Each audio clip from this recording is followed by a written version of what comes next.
এটা অনেকগুলো কোশ্চেন আছে, স্টিল এটার বিষয়বস্তু খুব বেশি নেই। হু ওয়াজ অম্বপালি, অম্বপালি কে ছিলেন? How did she related to জরা ধর্ম, জরা ধর্মের রিলেটেড অর্থে এখানে সম্বন্ধ না, রিলেট করা অনেক সময় বলা বোঝায়, কিভাবে তিনি জরা ধর্ম সম্পর্কে বলেছিলেন। জরা মানে বার্ধক্য। Summarise the contents of the gathas attributed to Theri Ambapali, Ambapali থেরির প্রতি যে গাথাগুলি হয়েছে, উদ্দিষ্ট হয়েছে, সেগুলির বিষয়বস্তু সংক্ষেপ করো। Write a critical appreciation of the verses ascribe to Ambapali, অম্বপালির প্রতি যে ভার্সগুলো আছে, গাথাগুলো, সেগুলো ক্রিটিক্যাল অ্যাপ্রিসিয়েশন, তার মানে বিশ্লেষণাত্মক কি বলবো, যে গুণমান ব্যাখ্যা করে, প্রশংসা করে, এরকম একটা বলতে চাইছে। Assess the poetic value of the gathas of the, দুবার হয়ে গেছে গাথাস। অ্যাট্রিবিউটেড টু অম্বপালি, অম্বপালির প্রতি যেগুলো উদ্দিষ্ট হয়েছে সেগুলির পোয়েটিক ভ্যালু, কাব্যিক মূল্য, সেটা প্রকাশ করো। Adding appropriate quotations from your text in support of your answer, নিজের উত্তরের সাপেক্ষে উপযুক্ত কোটেশন সহ এটা করে। তারপরে write what you know about Ambapali, Ambapali সম্পর্কে কী জানো লেখো। Explain the relevancy of the refrain স্বচ্ছবাদী বচন মনয়থা, এইটা কোটেশন আছে। In the gathas of the Ambapali Theri, Ambapali থেরির গাথায় যে স্বচ্ছবাদী বচন মনয়থা এই কথাটি আছে, এই যে রেলিভেন্স কতখানি আছে সেইটি এক্সপ্লেন করো। And comment on the Literary value of this versus, এর যে সাহিত্যিক মূল্য কী আছে সেইটি লেখো। বেসিক্যালি অম্বপালি থেরির যে আছে সেটা হচ্ছে জরা অর্থাৎ বার্ধক্য বিষয়ে বলা হয়েছে, এবং তার প্রত্যেকটা শ্লোকের শেষে স্বচ্ছবাদী বচন মনয়থা এই কথাটি আছে। এটা টেক্সটটা পড়ানোর সময় বলে দিচ্ছি, তো সেইটাই এখানে ঘুরে ফিরে জানতে চাইছে যে এর বিষয়বস্তু কি, জরা ধর্ম বিষয়ে কি বলেছেন, অম্বপালি কে ছিলেন, এবং এই একটি লাইনের তাৎপর্য। তো মেইন এতে আসা যাক। থেরি গাথায়, থেরি গাথা 1300 নিপাতে, 1300 মানে ত্রয়োদশ নিপাতে, অম্বপালি থেরিয়া গাথায় সংগহিতা, অম্বপালি থেরির গাথাগুলি সংগৃহীত হয়েছে। অম্বপালি পূর্বে বৈশালিয়া অভিরূপা গণিকা আসি, বৈশালীর সুন্দরী যে গণিকা ছিলেন, একদা একবার তিনি বুদ্ধ প্রমুখ ভিক্ষু সংঘকে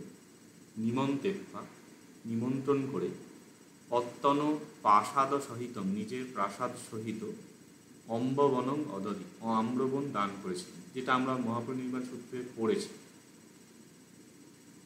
এবারে বৃদ্ধ বয়সে অত্তন পুত্রস্য, নিজের পুত্রস্য বিমল কুণ্ডনীয়স্য, বিমল কুণ্ডনীয় হচ্ছে ওনার পুত্রের নাম। তো সেই পুত্রের উপদেশের দ্বারা তিনি জরা ধর্মের উপলব্ধি করেছিলেন। তখন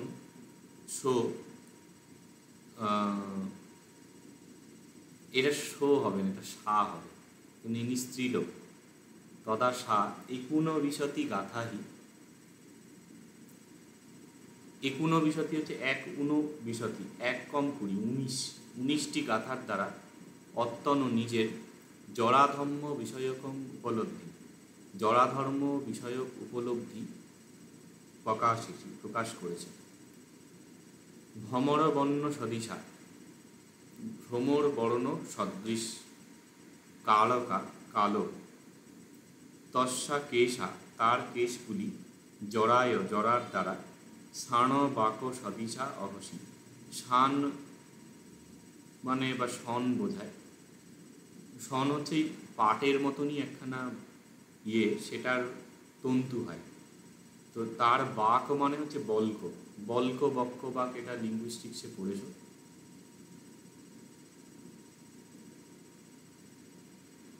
বক্ক, বল্ক বা বলকল, গাছের ছাল। পাটের তো ছালটা থেকেই পাটটা তৈরি হয়। তো শনের যে বাংলায় শনের নুড়ি বলে, সাদা রঙের ইয়ে হয়ে গেলে, মানে সাদা পাট যে হয় ভালো হয়ে হলে সাদা রঙের হয়, তো সেই পাটের মতন সাদা হয়ে গেছে, ভ্রমরের মতন কালো ছিল চুলগুলো সেগুলো। এবারে এইখানে পর পর পর পর মানে একটা একটা করে দেহাঙ্গ প্রসঙ্গে বলা হচ্ছে। তিনি সুন্দরী ছিলেন এবং বৃদ্ধ বয়সে দেখা যাচ্ছে সেই সৌন্দর্য ক্ষয়শীল, সেইটির কথা একটা একটা করে তিনি বলছেন। এই মাথা থেকে শুরু হচ্ছে আস্তে আস্তে। তো ওটা একটা লিস্ট করে রাখতে পারো যে এইটা এইটা হচ্ছে, এইটা এইটা হচ্ছে, তার সিকোয়েন্সিয়ালি মনে রাখতে শুরু হয়। এরপরে পুপ্পানং বিয় পুষ্পগুলির মতো কেশ গন্ধ, কেশের গন্ধ মানে চুলের যে গন্ধ, সুগন্ধ, সেইটি জরায়, জরার দ্বারা, জরা মানে বার্ধক্য, শশলোম গন্ধ সদৃশ অবসি। শশ মানে হচ্ছে খরগোশ, খরগোশের লোমের মতন গন্ধ সদৃশ হয়েছে। কচ্ছ সূচিহি বিচিতা, কচ্ছ মানে হচ্ছে চিরুনি, সূচি মানে হচ্ছে ছুঁচ মানে কাঁটা, চুলের যে কাঁটা হয়, তো সেইগুলি দ্বারা বিচিতা মানে হচ্ছে সুন্দরভাবে বাঁধা। কাননং বা সুরপিতা, একটা উদ্যান যেমন সুন্দরভাবে গাছপালা বসানো থাকে, রোপণ করা থাকে গাছপালা, সেই রকম কেশও, কেশ মানে যে চুল, জরায় বিরল হসি, জরা বা বার্ধক্যের দ্বারা বিরল হয়েছে। আগে চুল সুন্দর বাঁধা থাকতো, চুল উঠে গেছে। সুবর্ণ মণ্ডিতম, সুবর্ণ মণ্ডিত, সুবর্ণ সোনা দিয়ে অলঙ্কৃত। বেণীহি অলঙ্কতম, বেণী মানে যে মানে যে ইয়ে হয়, যেটা ওই কি বলে, বেণী তো বলে, এরকম করে যে মহিলাদের চুল বাঁধে না, সেইটি অলঙ্কতম, এই দিয়ে অলঙ্কৃত। শিরং মাথা, জরায় ফলতি, জরায় ফলতি হচ্ছে স্খলন হওয়া, মাথা হেলে গেছে, বুড়ো বা বুড়িদের এরকম হয়, মাথা হেলে যায়, সেইটা মাথা স্খলিত হয়েছে। ভমুকা কীটি সাহসী, ভমু মানে হচ্ছে ভ্রু, ভ্রু কীরকম হয়েছে। চিত্তকার সুকতা ব লেখিতা, চিত্তকার মানে চিত্রকার, চিত্রকারের মতো সুকৃত, সুন্দরভাবে কৃত, চিত্রকার যেমন সুন্দরভাবে করে। ইব লেখিতা, ইব মানে মতো বা যেন লিখিত, চিত্রকার যেভাবে সুন্দরভাবে করে সেই রকমভাবে লিখিত। শোভতে সুভমুকা পুরে মম, শোভতে ইকুয়ালস টু শোভতি, এটা আত্মনেপদ আছে, শোভিত হয়। ভমুকা ভ্রুগুলি, পুরে আগে মম আমার, আমার ভ্রুগুলি আগে চিত্রকার যেভাবে সুন্দরভাবে করে একেবারে লিখে দেয়, সেই রকম ভ্রুগুলো শোভা পেত। তং সেইটি জরায়, জরার দ্বারা বার্ধক্যের দ্বারা, বলিহি প্রলম্বিতা, বলি মানে বলি রেখা, যেটা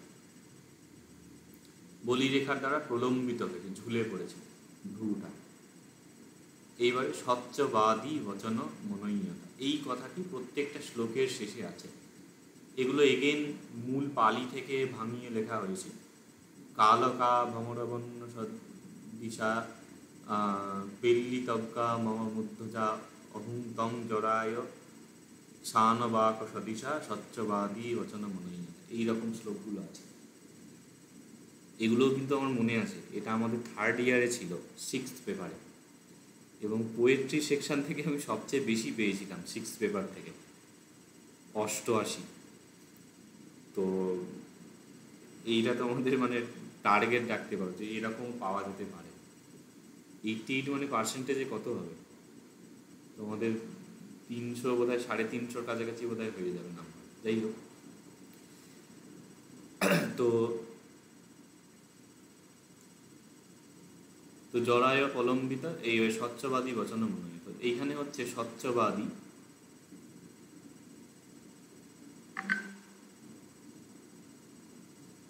বচন মানে হচ্ছে কথা, সেইটা অনন্যতা। সত্যবাদীর যে বচন, সত্যবাদী মানে এখানে বুদ্ধকে বলছেন, যে বুদ্ধর যে বচন সেটার অন্যথা হয় না, অন্যথা থেকে অনন্যতা, অনন্যথা, এর অন্যথা হয় না। তিনি যেরকম বলেছেন যে এই যে রূপ যে অনিত্য, সৌন্দর্য সেইটি সত্য, সেটার কোনো অন্যথা হয় না। দিয়ে এবার একটা একটা এইটা এইরকম হয়েছে, সত্যবাদী বচন অনন্যতা, এরকম পরপর চলছে। এবারে এবং এইটা মনে রাখার সুবিধার জন্য এটা মাথা থেকে পা পর্যন্ত আস্তে আস্তে নামছে। কিছু কিছু এখানে বাদ দেয়া হয়েছে, কেননা নোটটা অনেক বড় হয়ে যাবে। এবারে ভস্বরা, ভস্বর মানে হচ্ছে ভাস্বর।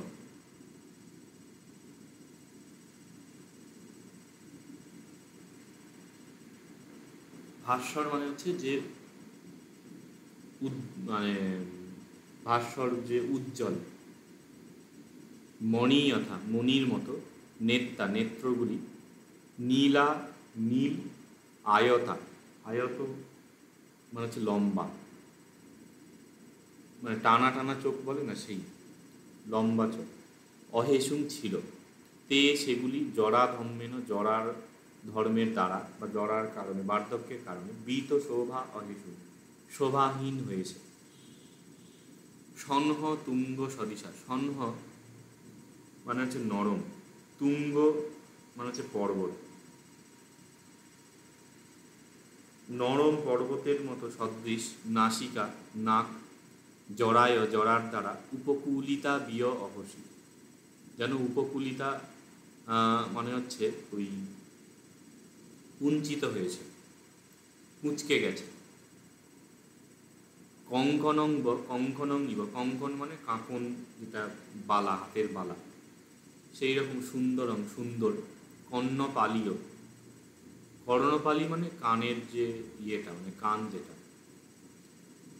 পালি মানে এইখানে পালি শব্দটা আসছে, পালিও প্লুরাল হয়েছে, পালি মানে শাড়ি বোঝায়, তো কানের শাড়ি মানে কান, দুটো কান পেয়ার বোঝাচ্ছে। প্রলম্বিতা হয়েছে, প্রলম্বিত হয়েছে, ঝুলে গেছে।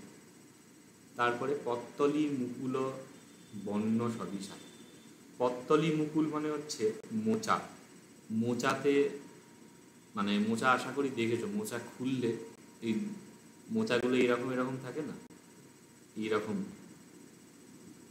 কোয়াটা, মানে এই মোচার ইয়েটা তার ভিতরে এরকম সাজানো থাকে।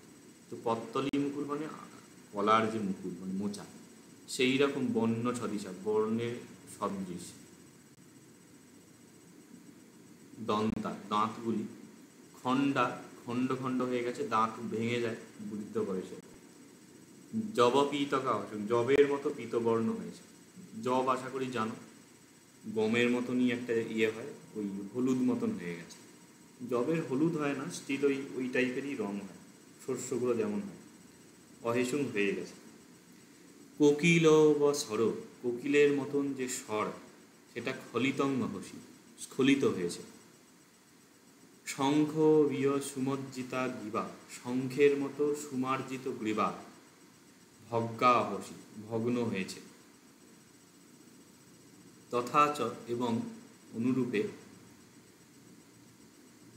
বট্ট পলিঘ সদিশ পমা উভ, এগুলো পড়তে পারলে খুব সুন্দর উচ্চারণ লাগে।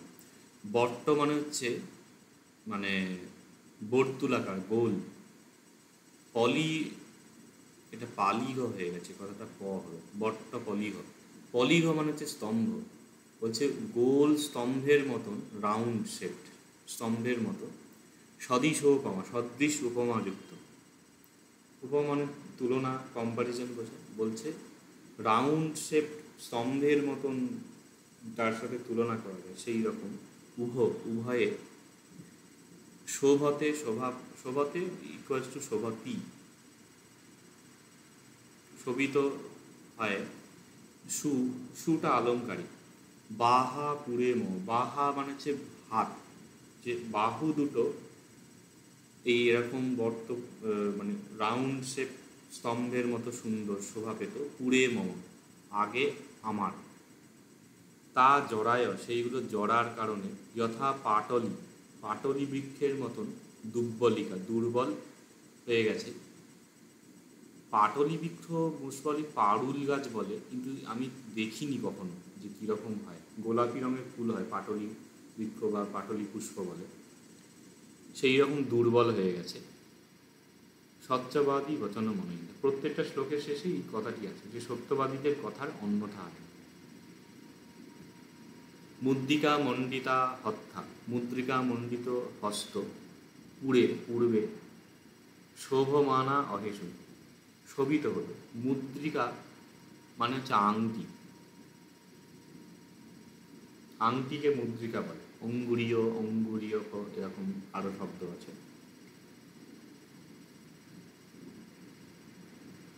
জরা বসে ন, জরার দ্বারা, তেজ দ্বারা, মূল মূলিকা বিয় অহেশু, যে হাতগুলো এই দিয়ে এত শোভিত হতো, আংটি পরানো থাকতো, জরার বসত সেটা মূলমূলিকা, এই একটা মূল তার মূল দিয়ে এরকম যে মানে ইয়ে হয়, যে হাতটা বৃদ্ধ বয়সে কি হয়, শিরাগুলো ইয়ে হয়ে যায়, দিয়ে মনে হচ্ছে গাছের শিকড়গুলো যেমন না সেই রকম হয়ে গেছে।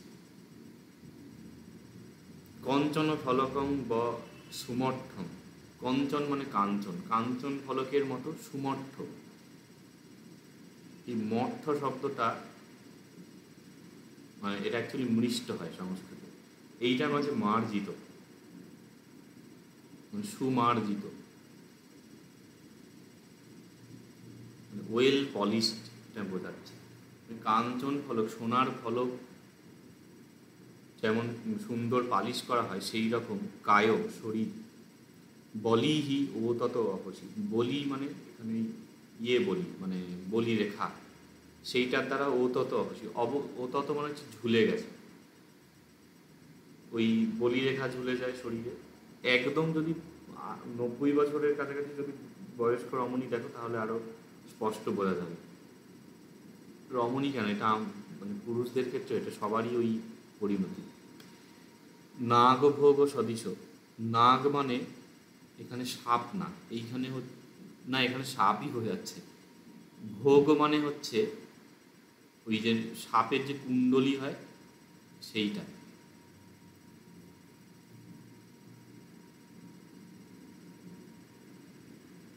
এখানে এটা কি উপমা বোঝা যাচ্ছে না, সাপের কুণ্ডলীর মতন। ভোগ মানে তো ওটাই বোঝায়, কি জানি অদ্ভুত উপমা। তো সাপের যে এর মতন সুন্দর, নাগ ভোগ সদৃশ, সাপের কুণ্ডলীর মতো বা শরীরের মতন। ও আচ্ছা, হ্যাঁ, এইটা অ্যাকচুয়ালি ভোগ যে শব্দটা হয় না, সেটা ভুজ শব্দের ইকুইভ্যালেন্ট। ভুজ মানে বেন্ট হওয়া, বাঁকা। ভুজ মানে আমরা হাত বোঝাই না, চতুর্ভুজ মানে চারটে যার হাত আছে, ত্রিভুজ এরকম বোঝাচ্ছে। তো সাপকে বলে যে হাত যেমন একটাই পার্ট, একটাই অঙ্গ, সাপের হচ্ছে পুরো শরীরটা একটাই অঙ্গের মতো, এরকম বলছে, কোনো সন্ধি নেই। অন্যান্য প্রাণীর তো গাঁট আছে, মানে সন্ধি আছে, ওই একটা হাতের মতো, এই জন্য সাপকে ভুজঙ্গ বলে। মানে ভুজ মানে হাতটাই যার অঙ্গ, সে হচ্ছে ভুজঙ্গ। এই ভুজ শব্দের সমার্থক শব্দ হচ্ছে ভোগ। তো সাপের যে দেহ, সাপের দেহের মতন উড়ু, উড়ু মানে হচ্ছে যেটা এই যে মানে থাই যেটা, সেইগুলো বেলু নালীয় যথা, বেলু মানে বেনু, বেনু মানে হচ্ছে বাঁশ, বেনু নালী যথা, বাঁশের নালীর মতন হয়ে গেছে, এইরকম মানে কঞ্চির মতন হয়ে গেছে একেবারে। নূপুর মণ্ডিতা, নূপুর মণ্ডিত মানে নূপুর দ্বারা অলঙ্কৃত জঙ্ঘা, জঙ্ঘা মানে ওই উড়ু জঙ্ঘা বলে। এইটা এই হাঁটু মানে এটা উড়ু থাই যেটা, এখানে হচ্ছে হাঁটু জানু বলে, আর এইটা হচ্ছে জঙ্ঘা। আর এইটা হচ্ছে পদ, যেটা পা বোঝাচ্ছে। এই একটা একটা করে আছে। এবারে জঙ্ঘা তিল দণ্ডকা ইব অহেসু, তিলের দণ্ডের মতন হয়ে গেছে। তিল গাছের, তিল গ্রামের দিকে চাষ হয় গ্রীষ্মকালে, আর ওর দণ্ডের মতন হয়ে গেছে। আচ্ছা, পাদা মানে পাগুলো পূর্বে তুলপূর্ণা ইব অহেসু, প্রায় তুলপূর্ণ ছিল। তে সেগুলি জরা ধর্মেন, জরা ধর্মের দ্বারা মানে জরার কারণে ফুটিকা মানে ফুটির মতন হয়ে গেছে বা স্ফুটিত, ফাটা ফাটা হয়ে গেছে, এটা বোঝাচ্ছে পাটা। বলি মতা হয়েছে, বলিযুক্ত হয়েছে, বলি রেখা বোঝাচ্ছে এখানে। এবং এইরকমভাবে জরা ধর্ম বিষয়ে সত্যবাদীনং বচনস্য, সত্যবাদীদের বচনের মানে কথার অন্যথা ন হতি, অন্যথা হয় না। এবং এইরকমভাবে জরাধর্মং ভাবের পা, জরাধর্ম বিষয়ে ভাবনা করে বা চিন্তা করে অম্বপালি থেরি অরাহত্তং পাপন, অম্বপালি থেরি অর্হত্ব লাভ করলেন। সা জরা জর্জরিতং দেহং বিস্পা আহ, তিনি জরা জর্জরিত দেহকে দেখে বললেন, এ দিশ অহু সমুচ্ছয়, এইরকম অহু হয়েছে, অয়ং সমুচ্ছয়, এই সমুচ্ছয় মানে দেহ, বলছে এই দেহ এই রকম হয়েছিল, অহু অয়ং সমুচ্ছয়, এই দেহ এদিশ অহু এই রকম হয়েছিল, জর্জর জর্জর, বহু দুঃখানমালয়, বহু দুঃখান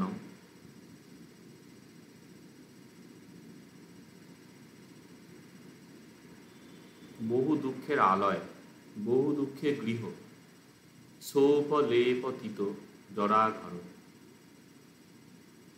যে স উপলেপ,